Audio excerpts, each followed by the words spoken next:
Peace. I'm your brother Crumb, and you are now watching Crumb TV. You are now watching Crumb TV. You're watching Crumb TV. This is Prema Osset in Los Angeles, Leimert Park, and you are now watching Crumb TV. You are watching Crumb TV. And we're watching Crumb TV. You are now watching Crumb TV. So subscribe. I am the Grand Sheikess, Unity Temple number 80, More Science Temple of America, and you are watching Crumb TV. Yo, this is that kid 179. You're now watching Crumb TV. Crumb TV.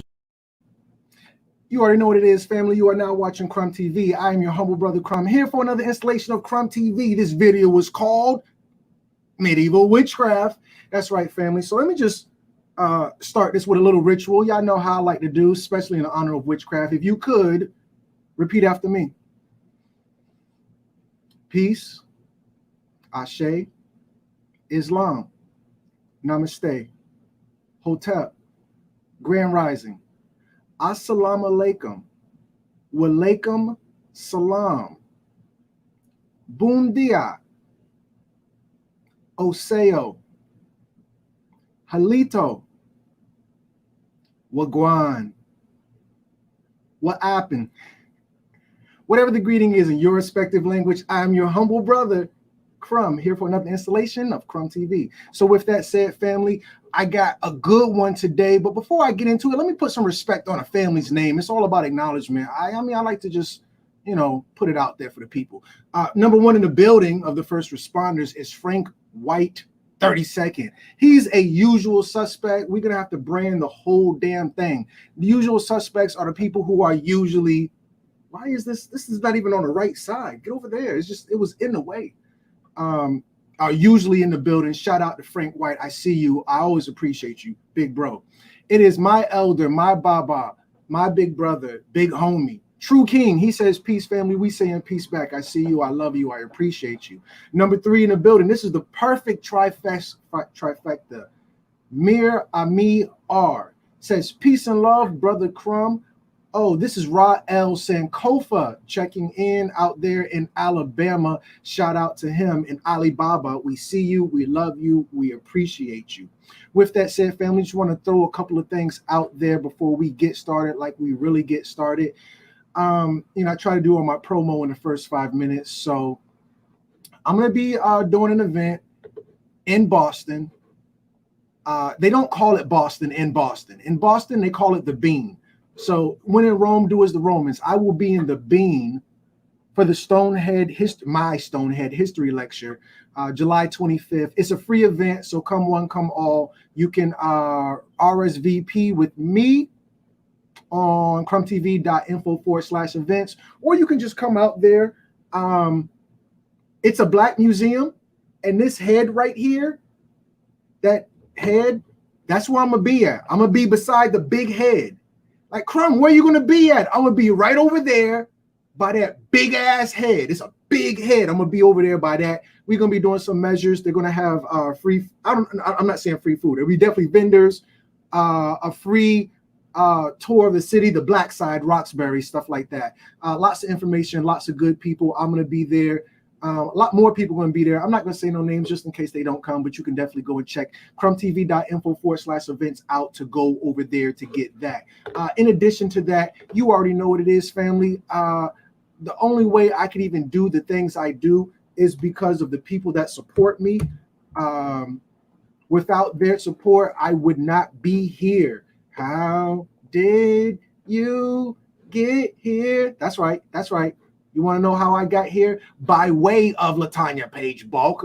She is actually bringing this video and everything this month to you. So you can go to my 42plusgod.com to check her out. She is my sponsor. So shout out to her, my 42plusgod. So with that said, family, that is pretty much all I had. I have a PowerPoint that I wanted to go over with the family, but they taking long, so I'm gonna go ahead on and get started how I get started. So this video was supposed to be with Keenan Booker, the God 720 kicked out of heaven. He is the one who created this PowerPoint, but he is late, even though everybody else is on time, but we still love him. So he wanted to talk about witchcraft. He already had a PowerPoint, so I'm gonna jump right into it. I wanted to take my position as pro witchcraft. I think he was going to take a position of anti witchcraft. So just to put this out there, I do believe in witchcraft. I do love witchcraft. I do appreciate witchcraft. I understand the power of witchcraft, and we are currently under a spell right now. Oh, Latanya Page Balcom in this jank. Hey, okay, so she's in here, family. She in here. I didn't even know that. So yeah, shout out to her. But no, getting back to it. So let's just get right into it. Folklore. The Wild Hunt. Come on, I'm messing up already. The Wild Hunt was a procession of spirits or ghosts who roamed through the countryside, reveling and destroying. The leader of this ghastly rout was sometimes female, sometimes male. The female leader was in northern Germany called Holda, Holy, or Holt. The friendly one, wife of Woden. Woden is Odin. Odin is the father of Thor. Goddess of marriage and I'm going to challenge him on this one. I'm going to copy this one. I'm not sure if that's a typo or not. Maybe it's just a word I don't know. Very possible. Fecundity. Fecundity. Okay, it is a word. The ability to produce an abundance of offspring or new growth. Fecundity. I'm going to have to share screen on that one, folks. I am a nerd. I am channeling at this time my inner nerd, and I am projecting the spell upon you. So anybody who is into words, who's into spells, you're going to learn today. So the ability to produce an abundance of offspring. Fecundity. Fecundity. I'm with it all day, family. All right, so let's get back to the PowerPoint. Bear with me. My apologies. I'm about to call Keenan because I don't know what the F he at. Anyway, the female leader was a northern German called Holda, Holy, or Holt, meaning the friendly wife, the friendly one, wife of Woden, goddess of marriage and fecundity. In the south, she was called Percha, Bertha, or Berta, the bright one. This goddess was associated through the hunt, the moon, and the night with Diana. The association was probably made in the minds of scholars and churchmen who applied the familiar classical name Diana to the unfamiliar goddess of the Teutons. Now, I do know this word. Anytime you're dealing with the word Teuton, that's Nordic mythology. Thor, Odin, Frigga, Twi, Loki, that's all Teutic or Nordic. And even more curious connection was made between Berta and Holda and Herodias, the murderous wife of Herod. The dark reputation of Herodias and the her element in her name.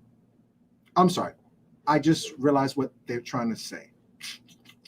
The dark reputation of Herodia and the her element in her name seem to have caused the association. When the leader of the Wild Hunt was male, his name began with Ber or her.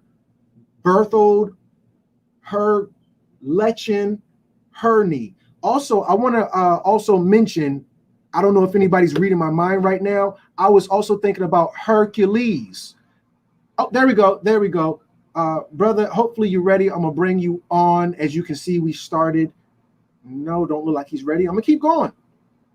Relating him to brightness and the cult of the moon. The members of the Wild Hunt roamed the wilderness with the Heaves, Heath being short for heathens, and the forest. They were akin to the wild men and women who, part human, part animal, and part spirit, were believed to roam the medieval forests. Elements of the wild woman, often perceived as murderous, child eater, and bloodsucker, lingered in the folk tales of the lonely witch who dwelt in the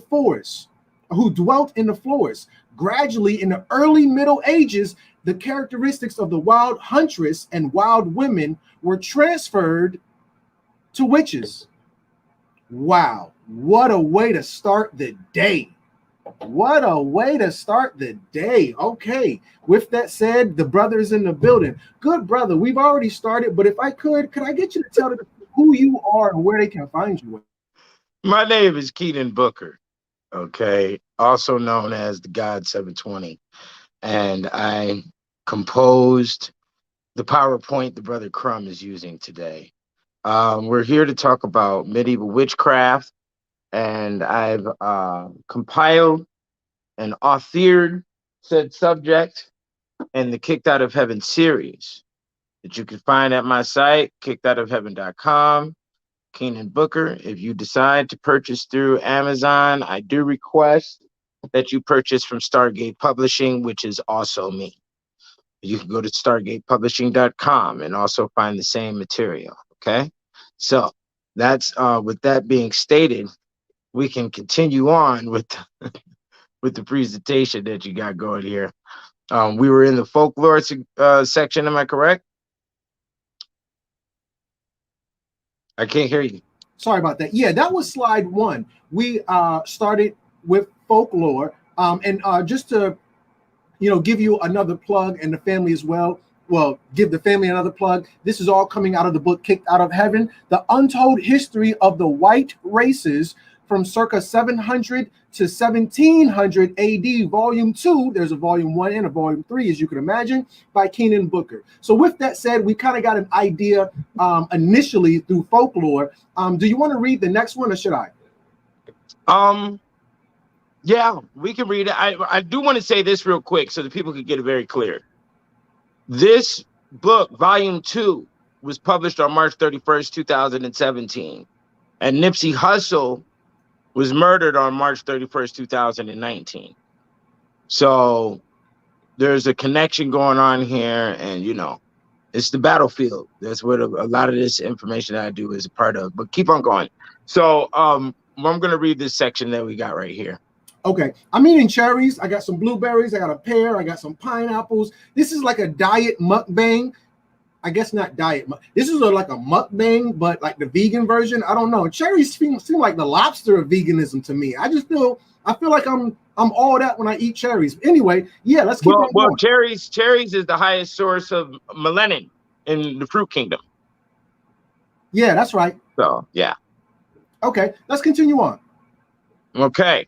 Among the most important fold element in the witch idea were familiars, shape-shifting, and flight. The small demons that became the witches' familiars of the later Middle Ages were originally dwarves, trolls, fairies, elves, kobolds, or the fertility spirits called green men, any of whom could be either frightening or funny. And that's also to throw in another type, which are called the brownies. So when you eat the brownie, that's where that word came from.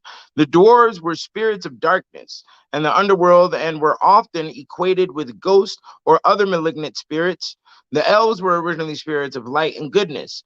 Tolkien's Lord of the Rings recently restored the high elves to their rightful place, but throughout the Middle Ages, they were usually confused with lesser and more mischievous spirits, such as the Scottish brownies, as I just mentioned.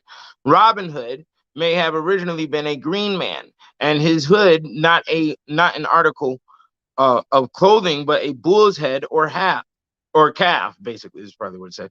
Kobolds brought good luck to houses and even helped with household chores so long as they were given food and drink.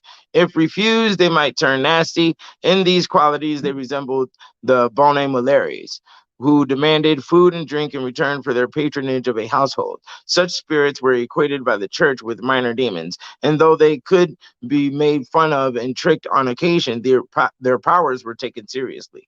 They were given amusing or diminutive names that were retained when they became witches' familiars, names like Heineken, Harlequin, green demons. You see with it?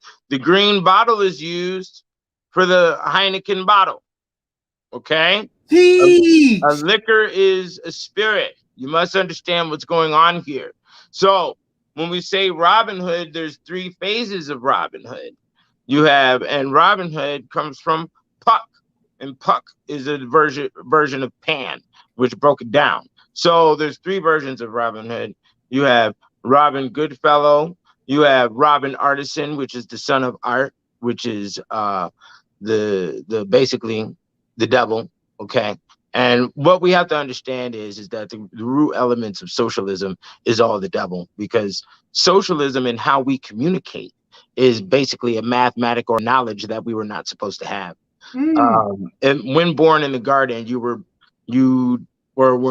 were made in the Garden of Eden. Let's just use this as the philosophy. We're not going to go in on the literal status because that's not what we're talking about. What we're talking about is the psychological development, which originated with the caveman, quote unquote caveman, cavewoman, quote unquote Adam and Eve. Okay, so when we look at caveman, cavewoman, or Homo erectus, however literal you want to get with it, and the Adam Eve perspective, there's a literal, which would be freedom wild, and then you have Adam and Eve, which would be theological.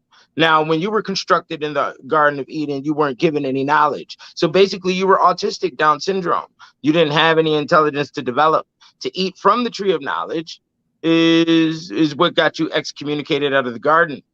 Knowledge and our systems of communication is what has developed our mathematics systems, our tailoring, clothing, cameras, telephones, airplanes, so on and so forth, have all been developed from knowledge, which was gained and attained after, being exposed from the garden, being expelled from the garden.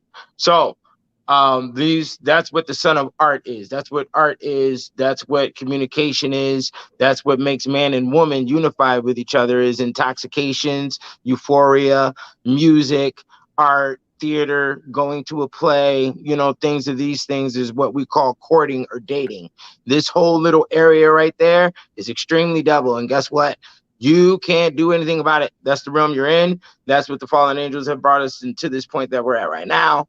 And that's what we're talking about when we're discussing these entities, which also represent smaller variations of fallen angels, which represent principalities that we operate by. So let me just chime in right there. Go ahead. So she's in the woods. She's a wild woman. She's a woodsman, a woodswoman, or whatever. She starts to be associated with men who wear green, like Robin Hood. Robin Hood did wear green, from what I can remember. Right. Heineken's in a green bottle, and it's a spirit. She's dealing with spirits in the woods. You mentioned fairies, and I wasn't expecting you to take it there. Can we move forward with this one? Oh, the fairies. Okay. Well, before the wild man, there was the green man as well. So I just wanted to throw that out there. Now, when it comes to the fairies, you want me to read this real quick? Please and thank you. Okay, there we go. The Yale or a centaur is a mythical beast found in European mythology and heraldry. Most descriptions make it an antelope or goat-like four-legged creature with large horns that it can swivel in any direction. Okay, the name might be derived from Hebrew, meaning ibex. The Yale was first written about by Pliny the Elder in Book 8 of his Natural History. The creature passed it to medieval bestiaries and heraldry, where it represents proud defense. Now, I'm glad we did this. Beautiful. You want to know why? Can we go over the name of this being again? The Yale University. It's called the Yale University. Its horns can swivel in any direction. So how many studies inside the University of Yale have swiveled in any direction? And in addition to that, when you say swivel in any direction, I think about 360 degrees, 360 degrees of knowledge, institution of knowledge. But I'm with you. I'm just no, you're there. And also look at it like this: the word swivel is close to what? Swindle. Okay. Teach. Yeah. When we look at the rhyming mechanism, and also when we look at the SWI. So the SWI can go in with swim, can go in with swine, can go in with a whole different duck. In other words, SWI could be its own entity alone within inside the word. But regardless of that, what we're looking at is marketing and advertising. Okay, like it said, this entity, the Yale, was inducted inside of heraldry, and it was inducted inside of the bestiaries. Now, what they're talking about is what you see on Cadillac. What do you see on the Porsche? What is the Tommy Hilfiger symbol? They're all family crests. The Porsche is a horse. Ford Taurus, the Taurus is a bull. You understand? This is marketing and advertising. This area, which has been mastered 1,500 years plus with European studies, okay, and it does stem from ancient Egypt, We go to ancient Egypt. We see the hieroglyphs on the wall. You see graffiti in the alley. You see the obelisk high in the sky. You drive down the highway and you see the billboard.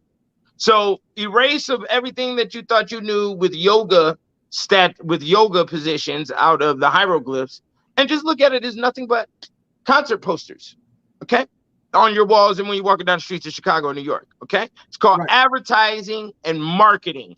This is where it lies at. It lies, the roots of advertising and marketing are found in heraldry, bestiary, understanding the blazons, the directions, the definitions of the animals, and all of that. You have to go inside the family crest, okay? Well, could I ask about these pictures at the bottom? I get it with the Yale, but what about these pictures at the bottom? What's going on with that? Okay, well that's to understand the metaphysics and principles of life. So of course, me and you both know that those are 9 times out of 10 fake, but they are there in representation of what is a human fantasy, an illusion, and we want to materialize it. So we materialize it to bring it closer to the point of life. You see? Now, what I just explained right there is ancient Hermetic science when it comes to art. Okay? Me and you both know that trolls aren't real. But trolls are strong enough within the word of troll, I can pass it on to the next generation. Yeah, I was going to say, I question if trolls are like not real. There's a couple of them even watching us now. I'm just joking. Well, right. See, you see what you just did? You see that? I'm joking. I'm gonna get like 10 thumbs down just off of that. You proved the point. You proved the point right there. Because the troll comes from ancient Ireland. How did it stem all the way up to 2021 to be inducted inside the internet realm as an entity? What that little creation right there in that picture assisted the life and sustenance of that word to still exist. Because when me and you were little kids, a troll was something that lived underneath the bridge. It wasn't somebody that we call, you know, we didn't use that as a derogatory term. You see that? You see how it moves? And it's nothing but a word. So to keep the word alive, we do little things like this. Okay. So shall I continue? Go ahead. All right. The employment, the benefits, the amusements of the fairy court resemble the aerial people themselves. Their government was always represented as monarchical, like a monarchy. King, more frequently, a queen of fairies was acknowledged. I remember watching I'm not even big on a magic thing or the fairy thing, but I did watch like Winx, or what was it called? Winx or Wix or something like that. You ever seen that before? Winx, Wix? Oh no, I've never seen that. It's this cartoon. See, because you got sons, so you're not in there. But Winx or Wix is like this little cartoon about fairies, and they got a queen of the fairies. I've never seen a king of the fairies, but you know, I've done a little bit of research. Even like with Tinkerbell, she had her own not movie, but like a series or whatever. And even Tinkerbell, they had a queen of the fairies over there. Never seen a king. Never thought about it. But let me continue, please. And sometimes both held their court together. Their pageants or pagans. No, they're pageants, like you said, pageants, you know. And court entertainments comprehended all of the imagination could conceive of what was, by that age, accounted gallant and splendid. At their processions, they paraded more beautifully steeds than those of mere earthly parentage. The hawks and hounds with which they employed in their chase were of the first race. At the time daily banquets, the board was set forth with a splendor which the proudest king of the earth dared not aspire to. And the hall of their dancers echoed to the most exquisite music. Shall I continue? Yeah, let me interject. We're showing you details, and details once again is what? A part of life. So Well, and another thing is that the further we go back in time, it doesn't matter what civilization you deal with, you're dealing with far more details of entities, in their mythology system or in their kindergarten area, which is the folklore. The folklore is the other world. This is where fairies are at. Fairies in our literal world would be cute, naive women. That's what a fairy is considered as that's what they're represented as in the other world, is naive, and they're virgin. They are the symbol of virtuosity. They're the symbol of female clarity and purity. So that's why they flutter around, in the trees, and then they're gone. You'll never see a fairy and a witch in the same room, and witches and fairies don't get along, and that's litigation of the other world. So the other world is basically the extension of high level euphoria, alcohol, tobacco, so on and so forth. We live in semi other world right now. Okay.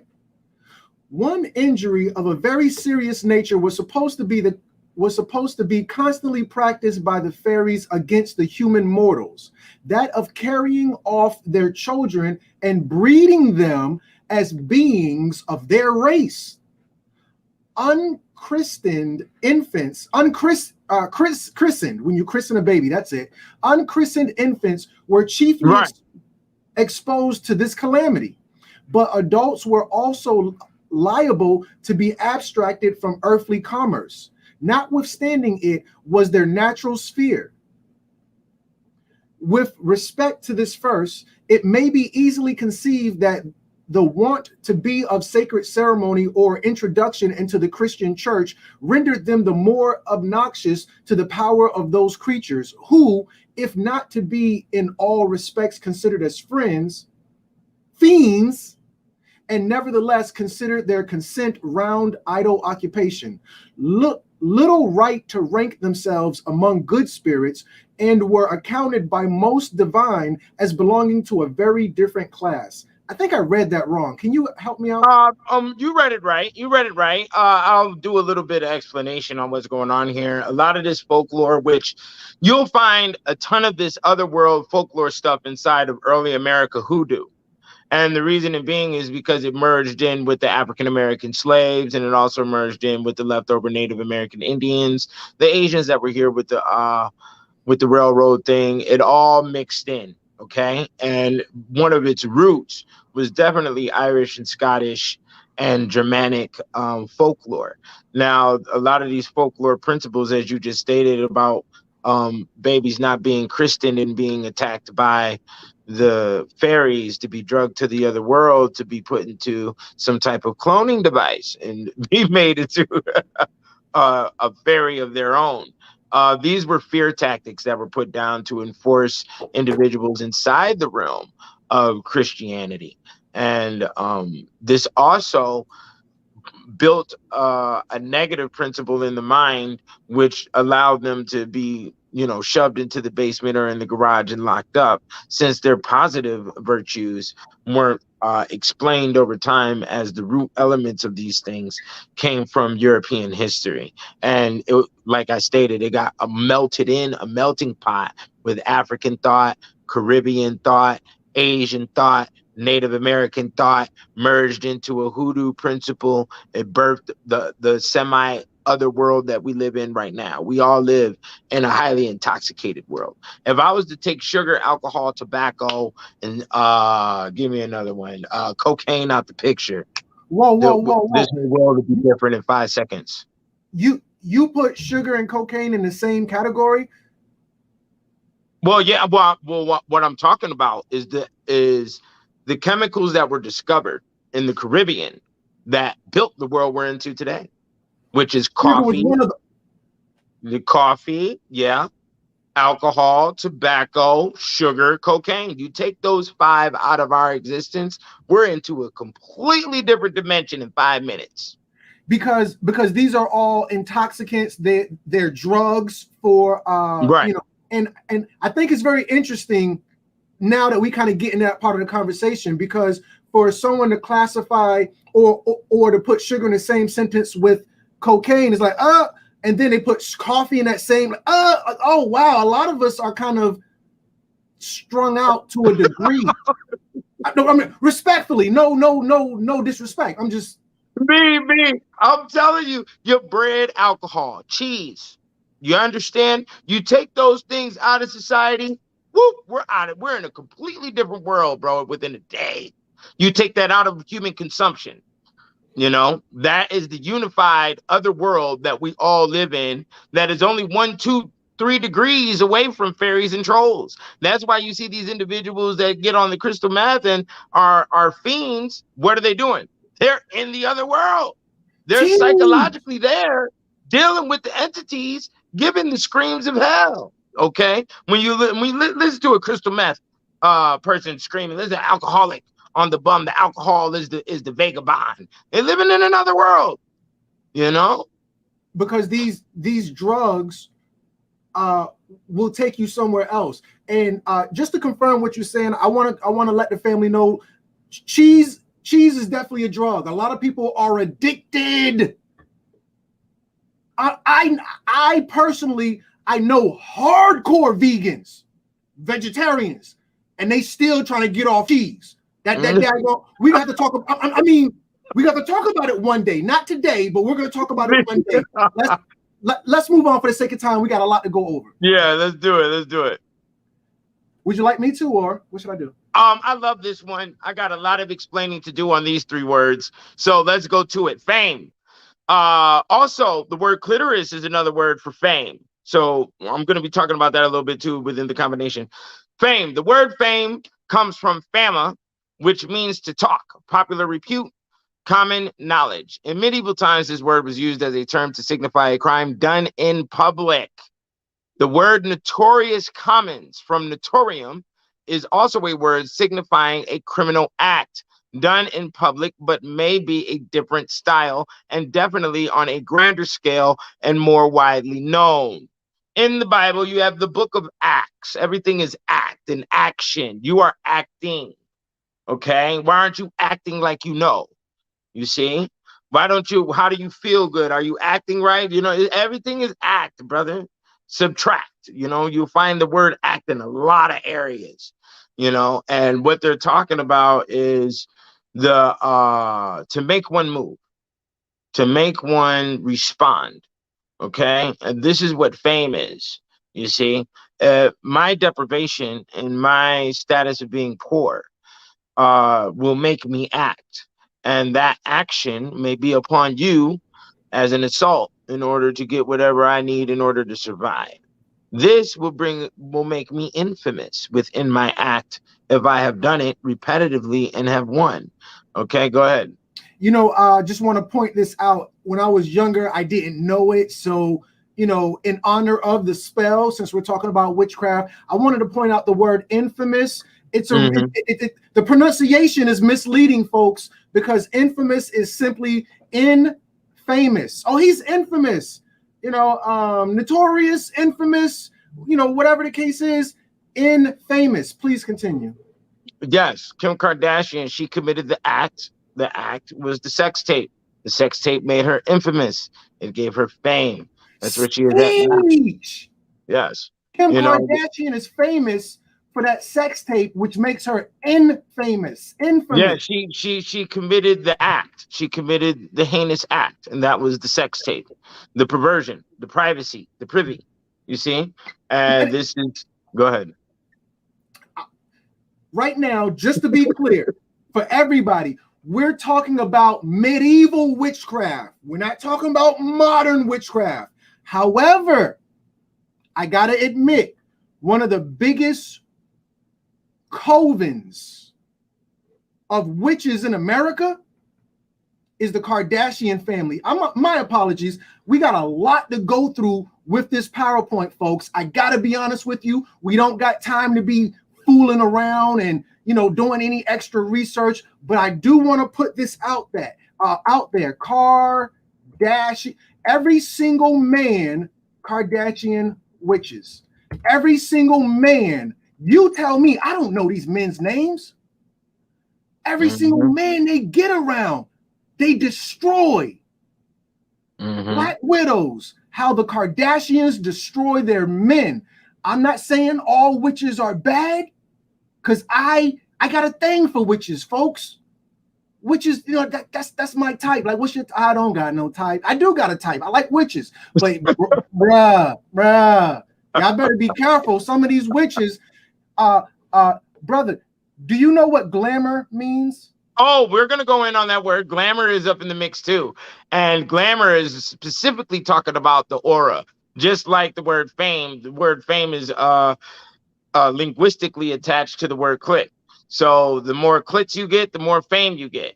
You know, and that's also a part of the word glamour, because glamour is shown up in your aura. Aura is a part of the prestige. You know, our prestigious leader, our prestigious lawyer coming to the stage to get the award, you know, and now he's infamous standing by the podium, at the podium, and everybody is looking up to him. You see what I'm saying? That's what makes him prestigious. He's at a higher level than what you see, than what the those in the audience are. So you have to understand that a lot of these words are basically signifying the power that stems from one person, from the amount and the type of conquering that you have done on other people. And this conquering may not be anything physical, and it can be, you know, just like a boxer, Mike Tyson. He has a very strong glamour on his aura because he has physically conquered many men in the public eye. You understand? Now, you can attain this fame and this glamour also in behind closed doors, and you do that sexually. But that's only because there is a social stigma that says it's hard to make a female sexually pleased. So for the man that can do it, it automatically attaches an aura to that male. And that's what they see out in public. And this is where you get fame, and fame will lead into fortune. Fortune is actually Fortuna, which comes from a goddess in Rome. I do believe it could. I think it's Rome. Yeah, Fortuna is in Rome. And Fortuna, she is the symbol of Jupiter. So let's go in. Jupiter rules over Sagittarius. So let's go in. Fortune has her name from fortuitousness, and is a sort of goddess who mocks human affairs in a haphazard and fortuitous manner. Wherefore she is called blind, since she runs here and there with no consideration for dessert, and comes indifferently to good and bad. Okay? So she mocks human affairs, okay, in a haphazardous and fortuitous manner. So that's what happens with a lot of people that get rich. They shrug off human affairs that are complex of those from the lower classes in order to block their mentality or their status of fortune from being interrupted with those who are in need. So when it comes to people of the poor always complaining about the rich, they're not complaining necessarily about the rich. What they're complaining about is the cloak that the rich are under, called fortune. And fortune enforces the mentality to operate in said status in order to protect their fortune.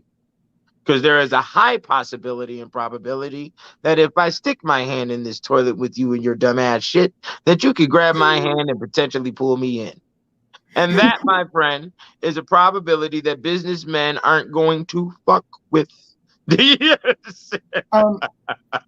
Go ahead. Real quick, because when I pulled up the insinuations or conspiracy theories of the Kardashian family women being witches, it was referred to as a misogynistic idea. And I just wanted to bring the receipts. I know it's already in the PowerPoint, but glamour originally was referred to as magic, a magic spell. Nonetheless, let's get back to the PowerPoint. You are on a roll. Let's continue. My apologies. Prestige. Prestige is properly understood as an illusion of the devil, which is not caused by any material change, but exists only in the perceptions of him who is deluded, either in his interior or exterior senses. So that's basically, like I said earlier, a fan looking up at the one on the podium. Is the element in between that fan and the individual at the podium is prestige. The glaring of the eyeballs. Glamour, fame, fortune, and prestige only comes from mass hysteria of a unified thought on one individual. Okay? Are you getting it? So we all have a unified thought that Martin Luther King did great things. Okay? So with that unified thought by a mass number, wow, he automatically gets slapped with a glow. Now, here's what's so powerful about this. Martin Luther King could be in Chicago, and nobody in Chicago knows who the hell he is. But the entire state of Florida loves him through the YouTube, right? So he walks down the street of Chicago, and people will look at him and say, who the fuck is that guy? But nobody in Chicago knows him. His worship is coming from Florida. You see, when you understand this level of the game, this is where all space and time gets erased, buddy. Go ahead. That's what it was like, from what I was told, obviously, but that's what it was like in ancient Europe. A god would only be relevant in a certain city or, you know, a certain area. You know, these certain people had, you know, in this area, they had this god in that area. So when you say that, it's on par with even what I was told through the school system, which wasn't much, but absolutely. But watch this. In volume 3, or in all the photography in all 3 volume series, you see the power, don't you? On all of those photos I've used, that don't you? You can see and you can feel the power. And the reason it being is because the statues are old, the painting are old. People have worshipped them for hundreds and thousands of years. We didn't even know shit about it. You understand? And then when I put it in here, you automatically saw that grow of human mass. Okay, that's all it was. But keep on going. Yeah, you can read the evil eye. Sure. In 1352, 7 persons were condemned for beseeching a goat to take them to the witches' assembly. Although they had not succeeded in obtaining their wish, they were sentenced to 12 years in prison. At the same trial, 8 others who had sold their souls to the devil, had taken part in the magical ceremonies, were sentenced to life imprisonment, while 8 who had killed children with the evil eye or with incantations were sent to the stake. For Romanians, think that if you were for Romanians, think that if you stare at the baby, you spoil it with your eye. To counteract this, the child must be spat upon. In fact, you must never say that a baby is pretty or that anyone looks well without spitting on the ground. Wow. What the freak is this? Yo. So what we're talking about here, when you see that word Romany, which is another word for gypsy. And when we say gypsy, we're saying ancient Egypt. When we're saying ancient Egypt, we're saying female freedom. There was more female freedom inside the realm of ancient Egypt than Greece or Rome. And the reason being is because of the high level pictorials that was around them and the levels of intelligence that they were dealing with, which were highly complex, which was complex enough to have a female relaxed. Okay. So that's what we're looking at when we're saying the evil eye as well, because the majority of them aren't relaxed. Okay. And this evil eye is the anger point that is, go ahead. I'm sorry. Brother, have you ever heard of Lord, see, these glasses don't even fit. The evil eye, brother, right there. You see that? Yeah. That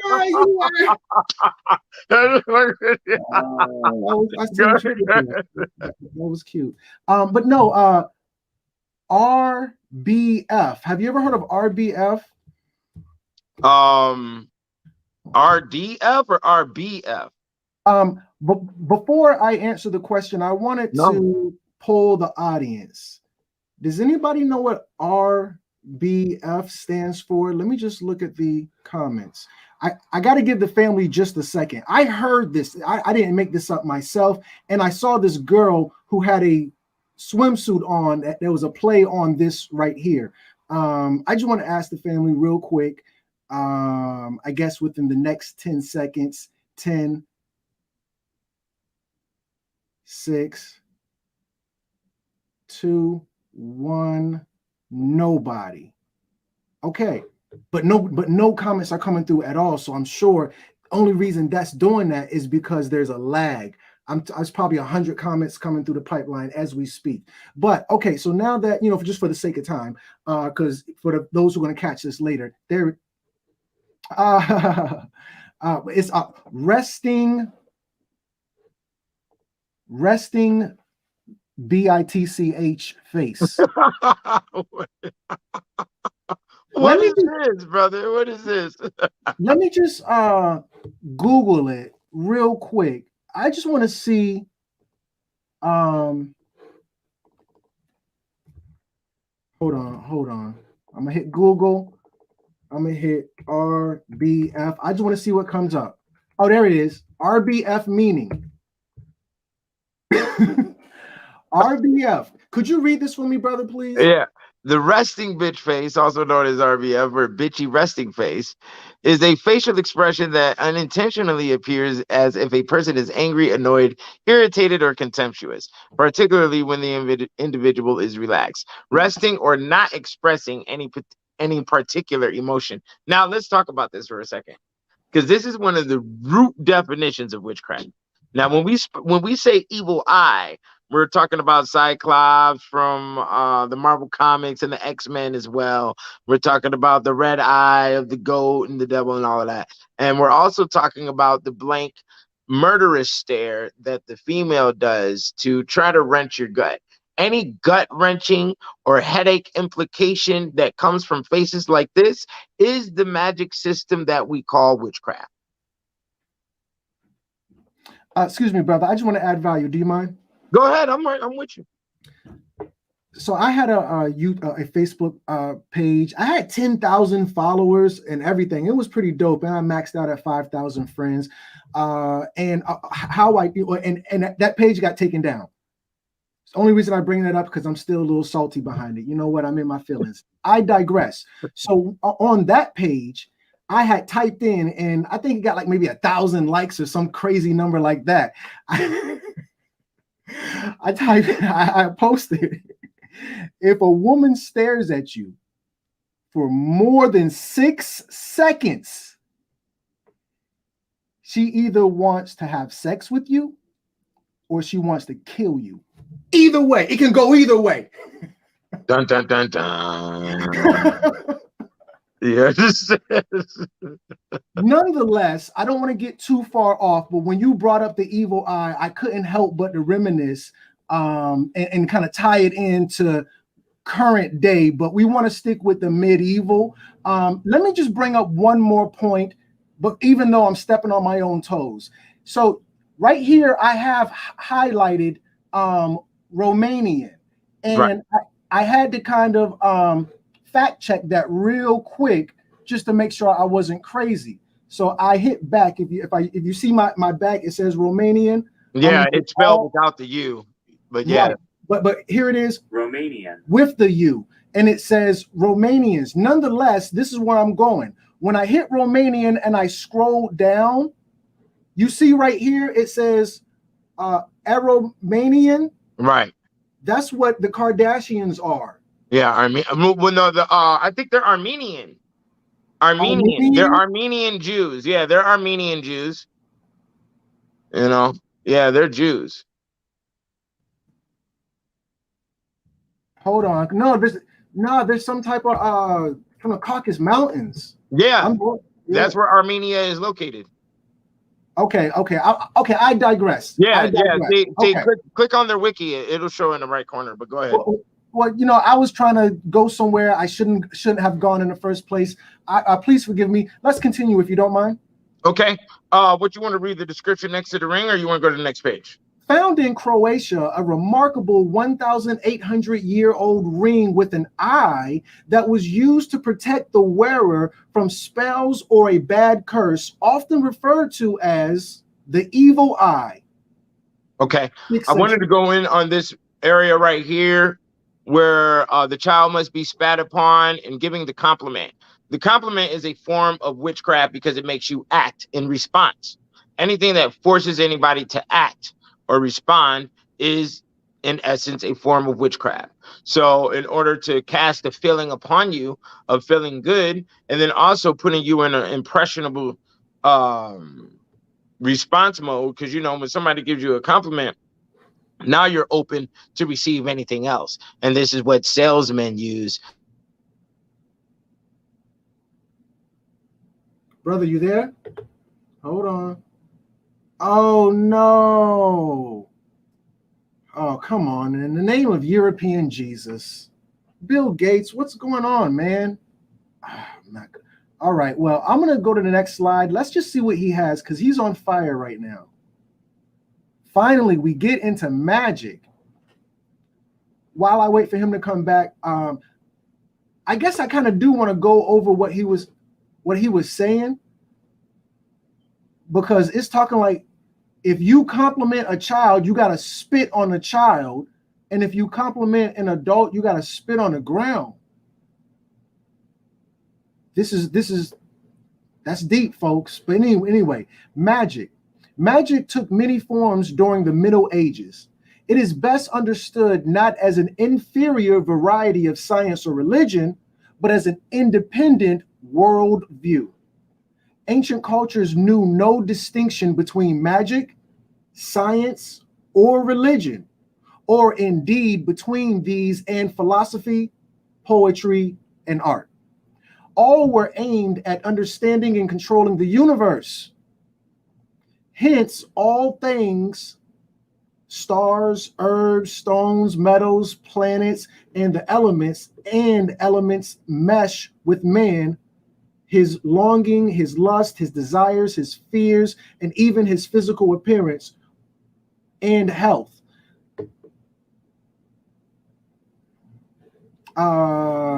Is the brother? Oh, he's all the way gone. Oh, come on. Hey, Siri, call Keenan Booker on speaker. Calling Keenan Booker on speaker. Oh, okay. Here he is. Yo, I'm back. Oh, I'm back? in. All right. Yeah, I'm right. What the? Yeah, that was racism. I don't know what's going on. Oh man, you sound like your computer got the vaccine.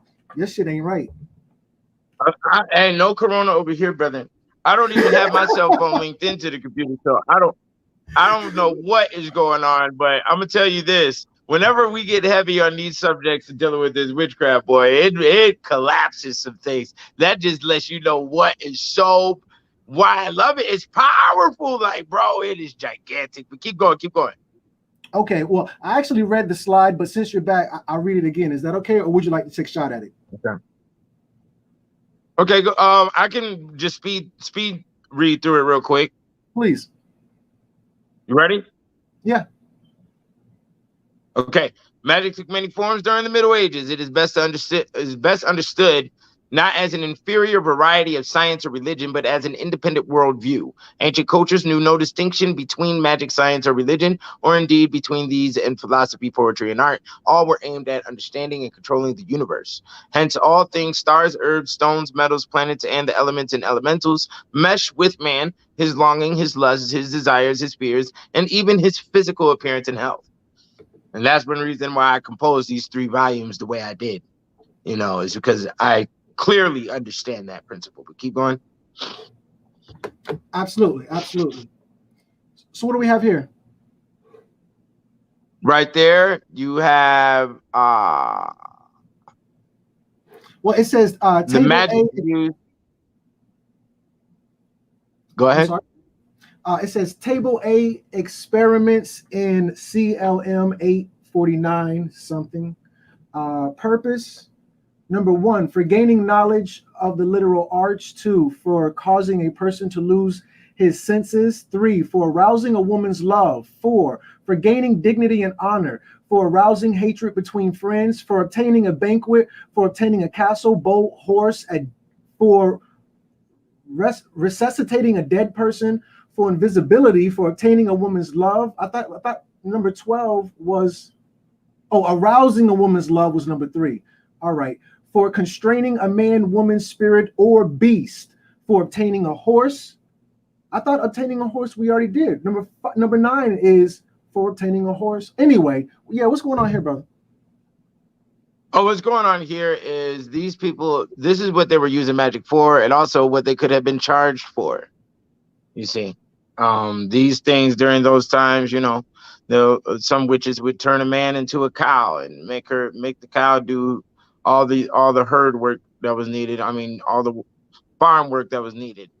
You know, milking. You know, some witches knew how to do rituals where they could just take an axe and just put it into the wood and milk would come out the handle. You know, there's yeah. Now we have to ask ourselves that if this was literal activity in another dimension that they were in because of the way their minds were wired through trauma and chemicals and their food consumption, and also their hallucinant consumption when it comes to alcoholism, ergot, syphilis is known to make you have hallucinations. So we don't know if these things were real or not, and there's enough detail to speculate that they were real. So yeah, and there's enough cases. So, you know, you want me to read this? Please and thank you. Okay. All but a few of the experiments fall into the 3 main categories. There are 12 illusionist experiments designed to make things appear other than as they were to conjure forth an illusory banquet or castle, to obtain a wondrous means of transportation, usually a demon in the form of a horse that will carry the magician across land or water, or to make a dead person seem alive, or vice versa. 7 psychological experiments are intended to have influence on people's intellects or wills to arouse love or hatred, to gain favor at court, to constrain the will of others, or to drive a person mad. Fully 17 experiments are divinatory techniques for gaining knowledge of the future, past, distant, or hidden things. Most of these experiments entail catoptromancy or scrying. Catoptromancy or scrying is magic mirrors. Okay, the magician's assistant, usually a young boy, stares at a reflecting surface until he sees figures, taken here to be apparitions of spirits who can reveal the desired information. As should become clear in following chapters, these 3 types of experiments are significantly different from one another. We find an element of playful fantasy in the illusionist experiments, and often violent effort at coercion in the psychological ones, and an insistence on detecting truth and righting wrongs in most of the divinatory ones. So that was a list of divinitation, as I do believe. No, I don't have a list of mancies up there, but there is a long list of all the different types of mancies inside the volume 2 as well. Huh? No. This PowerPoint has all the mancies: necromancy, cartomancy, so on and so forth. Oh, okay. So it's on another slide. Yeah. Yeah, we're getting to it. I have all the mancies listed, but that's also in the book. Yeah, and what they're talking about here is basically what I was stating earlier, you know, and it also is very well described inside the volume 2 on how demons were called up, and the demons basically could build a castle. They could build a castle with a live banquet operating inside the castle. There will be humans inside that banquet that are eating food, and they will think that the food is real. Do you understand me? Okay. This is inside the material, but go ahead. Okay, hold on. For the listening audience,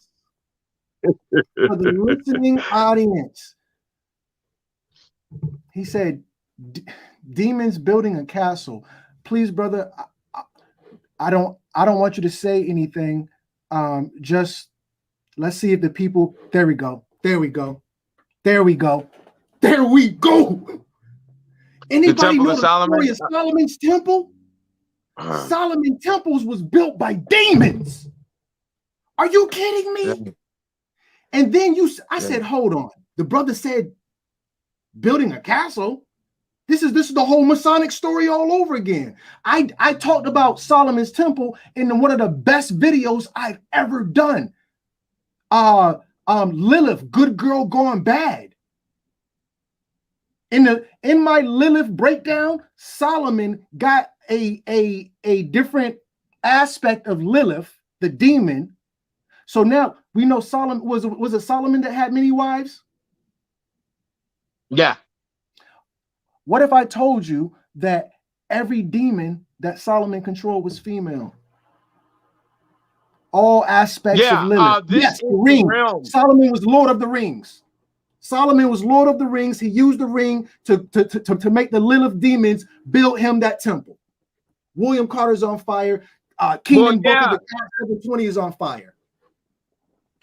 Yeah, this is what it is. The 72 devils of the Goetia are also the same 72 jinns of Islam. Teach Muhammad. This is where it's all in combination. And you have to in the volume 2, it's very well described on what type of rituals to do in order to call these devils up, which they'll be underneath your lead to do whatever you request, basically. You know, the full details aren't there because we don't have all the 1,500 books, and we don't have the certain type of herbs that they have been utilizing, but it's definitely there now. I will tell you this: the African American culture has direct connection because of what I've written with all 72 devils. Brother, we just hit the hour mark, and we not even a quarter. We on slide 11. We got 65. Yeah, the weather magic is. I'm sorry, bear with me just a second, because I don't know if we should continue on. Should we make this a series? Should we just, never do this again? And I don't want to ask you because you're biased. I want to poll the audience. If we should keep going right now, you got to hit the like button. Let me go check to see how many likes this video got. If the video don't got like a decent number of likes, if the shit got like 25 likes, we're ending it right now. I'm not playing with y'all. I got things to do. We're not going to be this PowerPoint is 65 slides long, and we on slide 11. I'm not going to be up here all day. Y'all playing with me. Hold on. Let me go check, see how many likes this video got. This video got 25 likes, brother. I'm going home. I got ish to do, man. I'm not playing with YouTube. Go watch somebody else's video. I'm sure somebody else going hard too. Yeah, and this is the PowerPoint that's used for the DVD, the WitchCraft DVD. So it's fully there. It's available on Amazon. This video got 16 likes. Bruh, you know what? If you want us to keep going, you got 1 minute to hit the like button. This video got 16 likes. If you want us to keep going, you got to hit the like button. If not, bro, we can do part 2. It's not even that serious. It's just YouTube. You ain't look, Craig. It's Friday. You ain't got nothing to do. You ain't got no job. This one got 16 likes. I'm going home. Y'all playing with me. Listen. Oh my God. How many likes it got? Hold on. All right. Okay, you know what? I'm not even going to trip. If Queen Mother Matriarch didn't say it, I wouldn't believe it. If Queen Mother Matriarch didn't say it, I was going to end the whole live. I'm not playing around. I'll be on this daggone internet all day. I got things to do. Shoot. Anyway, okay, so we got more than 16 likes. I guess we can keep on going. I ain't even going to trip on it. My apologies, brother. My apologies. Now, let me check with you. We got to test the ground. We got to see if the people is with us, Okay. So what say ye? Should we continue? Yeah, we can continue, but I do like the idea to split this up into another series. So let's just give it a couple more slides and then we can exit left. And the reasoning being is because these subjects are detailed. And, I wrote these books 4 or 5 years ago, and the brother Crumb, just like the guy 720, we don't feel the seriousness coming from the people pertaining to this subject. Now there's biases, and that proves the collective immaturity that we have when it comes to understanding what type of environment we're in. And it also comes to dealing with the reality of the plight and the position that we are in and what we do not know and what we fictionalize ourselves in the public light to know. It's embarrassing, you know, and I applaud Crumb for going down routes of intellect that the Negro won't touch, because it deals with everything in existence deals with our situation. You're on one planet, okay? Everything on that one planet is your problem, your responsibility. You dig what I'm saying? But go ahead. Yeah, to all the master students, I now welcome y'all to art school. I'm gonna school y'all with this art so hard I'll make smart cool. Let's get into it, brother. So, yeah. What do we got? Okay, here? In the Capitolaria of Charlemagne, who died at Aachen in 28 January 814, the punishment of death is declared against those who, by evoking the demon, trouble the atmosphere and excite tempests, destroy the fruits of the earth and dry up the milk of the cows, and torment their fellow creatures with diseases or many other misfortunes. All persons found guilty of employing such arts were to be executed immediately upon conviction. Innocent VIII, in his celebrated bull, that's Pope Innocent VIII, in his celebrated bull, summons Desideriantes Effectibus, and the 5th of December in 1484 charges sorcerers in detail with precisely the same foul practices. The most celebrated occasion when witches raised a storm was that which played so important a part in the trial of Dr. Fion and his coven in 1590, when the witches, in order to drown King James and Queen Anne on their voyage from Denmark, took a cat and christened it. And after they had bound and dismembered the corpse to the animal, in the night following, the said cat was conveyed in the middle of the sea by all these witches, saying in their riddles or sighs. This done, then did arise such a tempest in the sea as a greater have not have seen. Okay. Now, what they're talking about here is when King James, who constructed the Bible, got attacked by some witches in the middle of the ocean, and he did survive the ordeal, but you know, his ship was broken down. But go ahead. I can't hear you. I'm sorry, you talking about wrote the Bible King James? That King James? Yeah, he also wrote Demonology. The dude who wrote the Bible or translated the Bible also wrote a book called Demonology, and this guy, here it is right here. Receipts. Hold on. King James, one of England. Demonology. Damn, Gina. Can somebody type in damn? Can somebody give Keenan Booker a damn Gina? Can somebody give this man a damn Gina? Now, demonology isn't used in this material. I didn't really have to, because that information sits in the area of demonologists, and it also sits in the area because it's not exclusively Catholic, so it doesn't really sit into the area of the Inquisition. Okay, when it comes to King James producing it, but queens did attack him. I mean, not queens, but witches did attack him. The definition to the word queen is prostitute, by the way, when we talk about the medieval times. But the witches did attack him, and they were discovered, and they were taken to the stake and burned.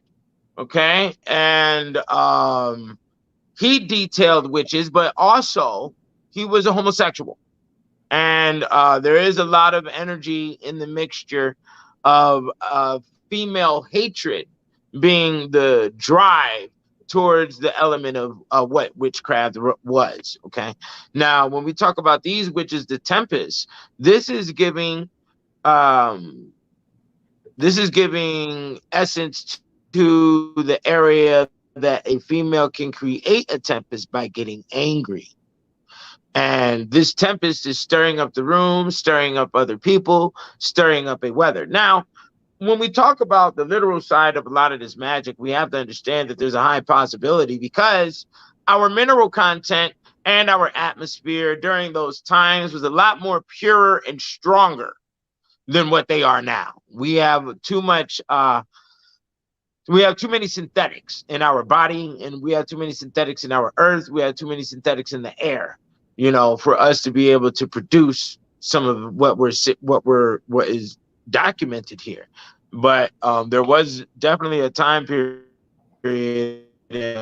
called tempest who, would create great hysteria, great problems, tornadoes, hail, dry up the milk to the cows, could bring in locusts, bring in cats, bring in rat plagues. The Tempestari, here it is. So in medieval lore, the Tempestari were magicians, specifically weather makers, dwelling amongst the common people who possessed the power to raise or prevent storms at will. For this reason, anyone reputed as a weather maker was the subject of respect, fear, and hatred in rural areas. One bishop, Agobard, what? I'm sorry. Go ahead. I'm sorry. I just got to download. I remember watching a cartoon called X-Men. And Storm, yeah. No. Well, okay. Somebody called Storm a witch.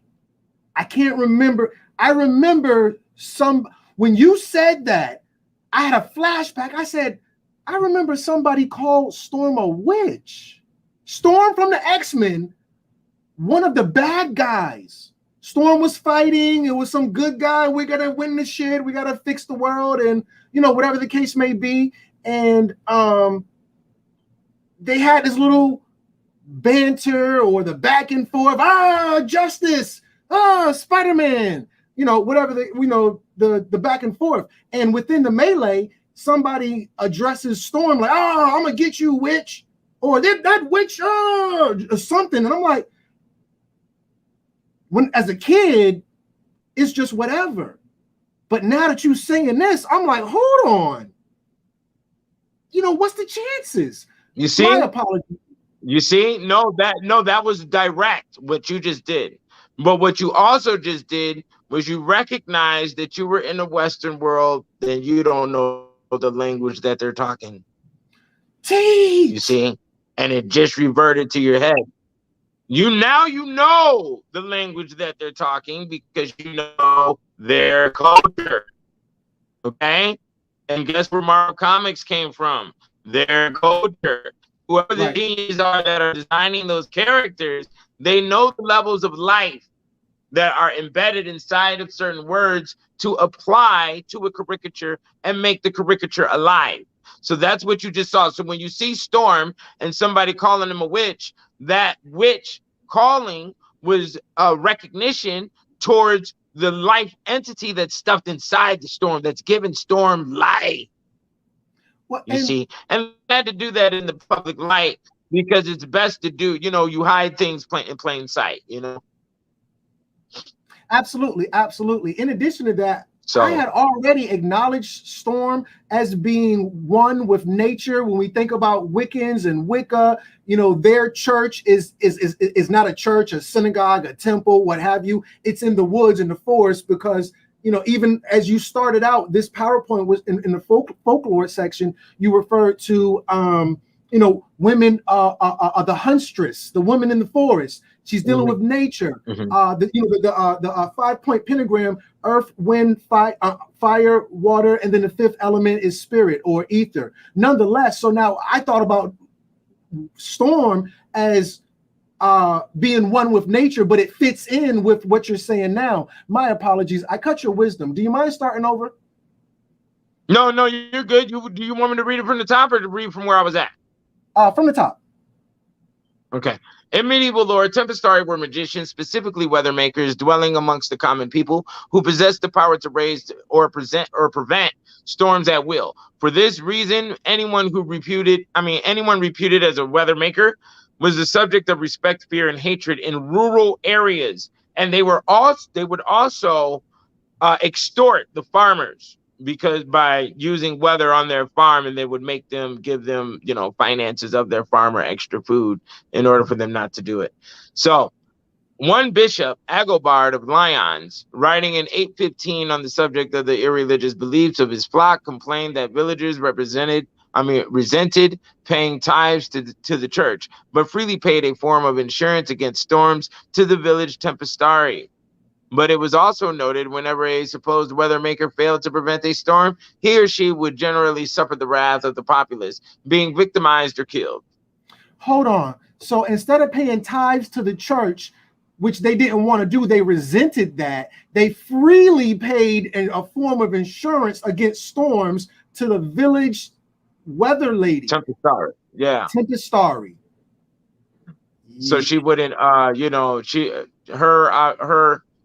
duty was to make sure the farms grew and make sure storms didn't come.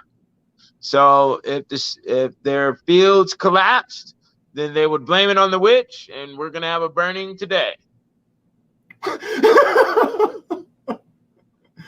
Oh my God! I remember. Yeah, go ahead. I remember someone saying, this old lady, she's rocking in her chair. She's really old. She had the stockings that only came up to her calf, the granny panties. She's very the cliche granny. And she said, "Oh, a storm is coming." How you know, Grandma? And before I give the answer, I wanted to poll the audience. Does anybody know how Grandma knew a storm was coming? Brother Keenan, please don't say the answer. Does anybody know how Grandma knew a storm was coming? How did she know that? Anybody know how she know? Does anybody know? I mean, I don't know. A lot of y'all was raised around your grandma. How did she felt it in her bones? I said, Grandma, how you know a storm coming? Oh, baby, my knees hurt. My bones aching. Oh, my bones, my tired aching bones. A storm is coming. Oh, Lord. Some of y'all grandmas is 35 in the club. Oh my God. Grandma said she feel it in her bones.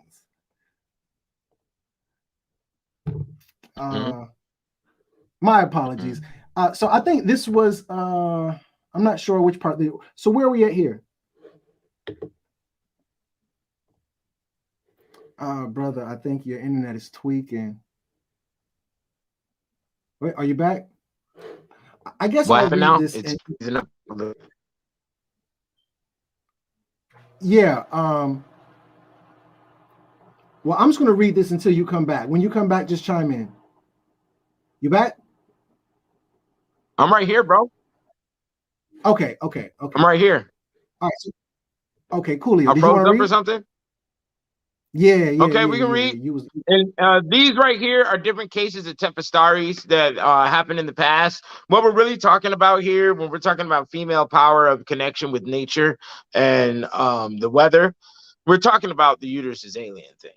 Basically, the whole witchcraft department is trying to divide and compartmentalize all the different areas of power that stems from the uterus's strength, and that's basically what they're doing. They're trying to define it, and they define it by compartmentalizing all these different types of witches and other different areas of beauty and other different goddesses throughout time. That's what they're doing. They're trying to trap the different power elements, which change. They change, so it's a hard follow-up, Indeed. That's what we're really talking about throughout the whole witchcraft. All right. So flight magic. Flight magic is it's basically quantum physics. And it's quantum physics that's coming from baby blood. Dancing around in baby blood, dancing around in Jewish feces, dancing around in scorpion blood, and all different other types of arcane ingredients mixed into it mixed into a pot. It's the same thing as invisible magic. Basically, there could be a couple of different variations, but it's based on the arcane ingredients which allow that. And it's obvious these people, Europeans, are infatuated with flight because they brought us planes, as I stated in the book. Absolutely. I'll read this if you don't mind. Yeah, go ahead. You can read. She is summoned before the court, and to begin with, she is asked, question, what is her mode of life? Answer, Well, being alone, she feels afraid and does not know why. Question: whether the devil had not attacked her again last night? Answer: no. How often during each? Well, I'm sorry. What is this, brother?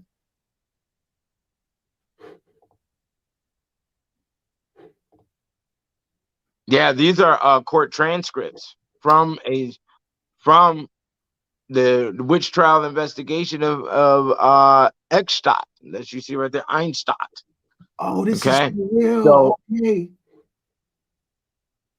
I'm sorry. no, go ahead. Go ahead. This thing is messing up on my I can barely hear you. You sounding real wild right now. It sounds real electrical. So let me see if I can fix something. Can I get a mic check? If you can hear me, fine. Press 1. If I'm tweaking, press 2. If I'm tweaking, press 2. No, you're clear now. I can hear you clear now. I'm good.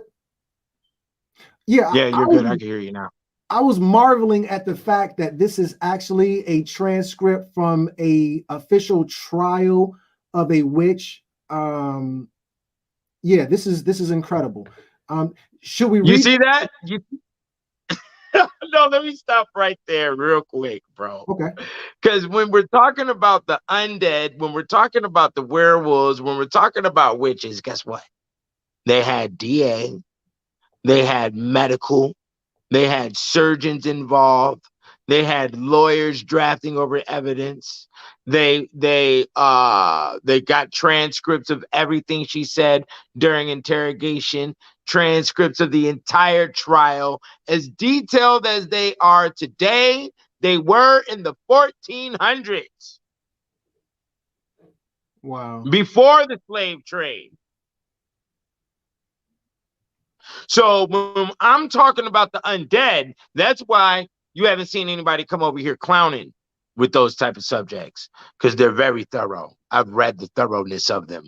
And just like when you pulled up the Beast of Gavadon the other day, you could feel the energy off of that story. There was mass confusion, and there's real human lives behind these situations. So we don't thoroughly know, and it is not a laughing matter. Your laughing matter proves your immaturity. Your immaturity proves your childishness, and your childishness allows your victimization.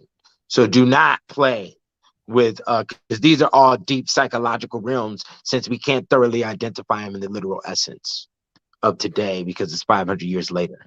You see what I'm showing you? So it's serious, bro. I mean, we thought it was all a movie or something, to go eat some popcorn at. Bro, they got court trials of several werewolf court trials, several witch court. I can show you the what's very familiar is that they're located 2,000 miles apart from these locations, and the activities that they say or the sacrificing to the devil are all the same. You were sounding like Computer Love for a good minute. You were on fire. I know you were saying something. Oh yeah, that was happening to me. Well, what part? What was the last part you heard in clarity? I can't even remember now. My apologies. But the next slide was love magic. Should we continue?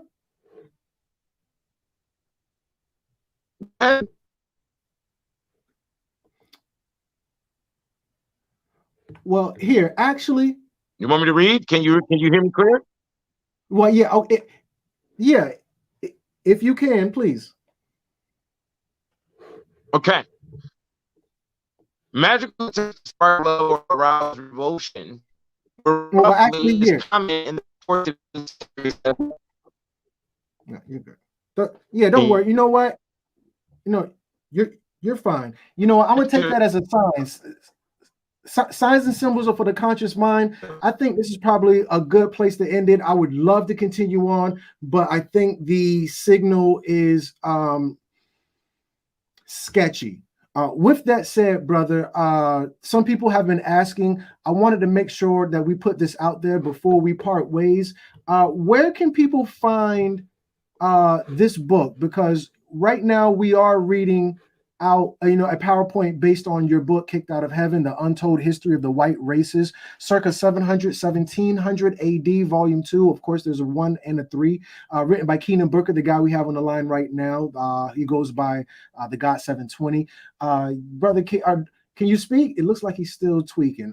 You can find his book at www. Nobody says www anymore. Anyway, you can find it at kickedoutofheaven.com. It's really simple, family. If you like the book Kicked Out of Heaven, you can find it on kickedoutofheaven.com. With that said, I am your humble brother Crumb. I want to thank everybody for hitting that like button. I want to remind everybody as well that this video is brought to you. Oh, I'm hitting the wrong button. Share screen. This video is brought to you by Author LaTanya Page Balcom. Her website, let me just hit this button as well. Her website is ma'at42plusgod.com. That is ma'at42plusgod.com. If you like this video, if you appreciate the information, if you like the energy, if you like the maturity or whatever the case may be, then support the people that are bringing it to us. That's Arthur LP Balcom, ma'at42plusgod.com. She is an author, as you may consume. There's other good stuff up there as well. Last but not least, if you have not done so as of yet, smash that subscribe button. Now, this is the thing, family. I got to be honest with you. I'm not asking nobody for nothing. If you learn something, you owe me. Stop playing. If I said something you ain't never heard in your life, or the good brother, you better, man, I'm not playing with y'all. I'm not asking nobody for nothing. It's either you hit the subscribe button or you remain a weirdo who just watch from the back. I see you watching. I know you there, but you just in the back like this.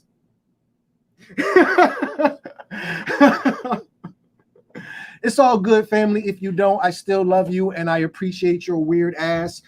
You can also smash that like button, family. If you don't want to hit the subscribe button, hit that like button. You already know what it is, family. Drop a comment. Let me know what you think. Let me know about WitchCraft, how you feel about it. Share this where applicable. Do you know a witch? Do you know a wizard? Do you know a whiz kid? Let them have it, family. Drop this link. With that said, this video is called Medieval Witchcraft. I am your humble brother Crumb, the cult leader, and this has been another installation of Crumb TV. Peace. Hey, you are now watching Crumb TV. Crumb TV. Hey, we in Chicago, y'all, and y'all watching Crumb TV. It's your brother, Tim Buck 2. I say. You are now watching Crumb TV. You in Chi-Town finest. You're in Inglewood, always up to no good. Man, I'm telling my brother Crumb. You're watching Crumb TV. I'm your humble brother, and you are watching Crumb TV. Reporting live from the Wild Hunters, Southside Chicago. And you now watching Crumb TV. And you're watching Crumb TV. Crumb TV, baby. Hey. Crumb.